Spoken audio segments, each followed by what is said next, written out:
Last week, as I'm sure many of you already know, Sandstorm announced that he was retiring from professional Brawlhalla play, and I thought I'd take just a little bit of time to talk about it. He explains everything in his announcement, so I recommend reading through that. It's a pretty short read, but essentially he describes how ever since summer of last year, his overall passion, drive, enjoyment of the game has been slowly fading away, and so following the Winter Championships of this year, he decided to take a long extended break from tournaments. It was about 5 or 6 months long, which is a very, very long time if we're talking competition. And due to his PR, his placement in these past tournaments, he was still a high enough seed to be invited to the mid-season championship, which was the first LAN since 2019, I believe. So he decided to come back, at least temporarily, and use this mid-season championship as a kind of litmus test to figure out if Brawlhalla is still something he wants to pursue, being number one still something he wants to chase and hold on to.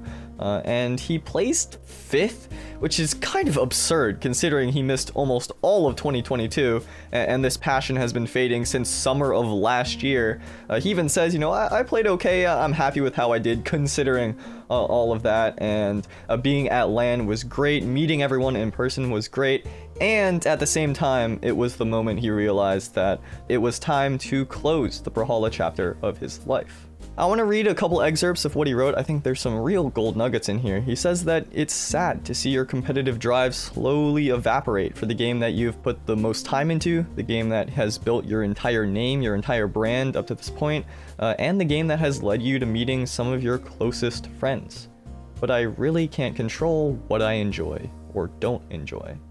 I think that's really important. It also makes me think of that Reggie Nintendo, if it's not fun, why bother? He then explains that if I'm not enjoying what I do, I will simply not succeed. And I think that's really cool. It's cool to think about that Sandstorm, the player that is undeniably the greatest we have ever seen, the all-time great, is someone that was playing and competing and being number one, being this undefeatable, seemingly undefeatable monster, was playing out of joy. Now that's obviously not the full picture. I'm sure there's many more elements and days where it's not enjoyable, but fundamentally at its baseline level, it sounds like it was fun.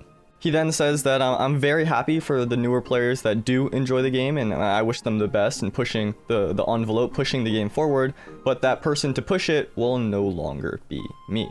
And that really makes me contemplate, it makes me think about how difficult it is to be number one. Of course, we all know, yeah, being the best at something is hard. That's kind of an implicit understanding, but I think it's way, way, way harder than we can even think about, because just psychologically, right? When you're at the top of the mountain, where else do you go? Everyone is trying to climb it. You know, they're all trying to take you down, trying to take your spot. They all have a tangible example that they can look at, they can stare at. They say Sandstorm is the one to beat. Sandstorm is who I'm aiming at. Sandstorm is who I want to be. But if you are Sandstorm, where do you look up to? You're already above the clouds. You're at Mount Everest, K2, and Kilimanjaro.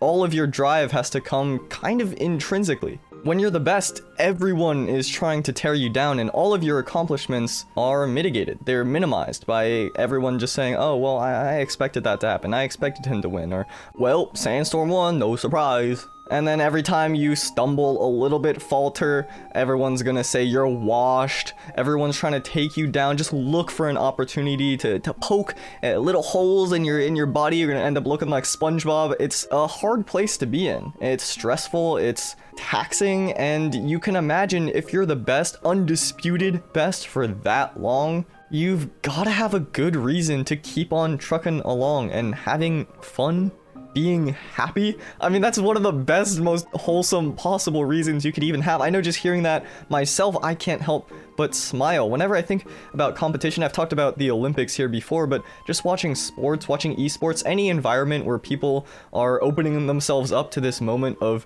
pure vulnerability, giving their all for something and engaging in this conversation between players or between teams, it just, I don't know, it fills me with so much vigor, so much life. I feel empowered. I've been watching a ton of tennis this year. 2022 is an incredible year for tennis. It's kind of crazy, but if you don't know, there's this player named Rafael Nadal. He's one of the 3 greatest players of all time, undisputed, possibly even number 1 depending on how you look at it.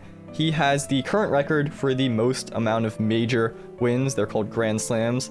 at 22. There's 4 every year. He is currently 36 years old, and he got the record this year. He started playing on the Pro Tour when he was like 15. When he was starting out, the guy with the record had 14. He has 14 at one tournament. It's an absolutely absurd career. And not even considering that he is a congenial bone injury in his foot, he shouldn't even be able to walk. He won a tournament earlier this year getting a needle injection in his foot that numbed it completely.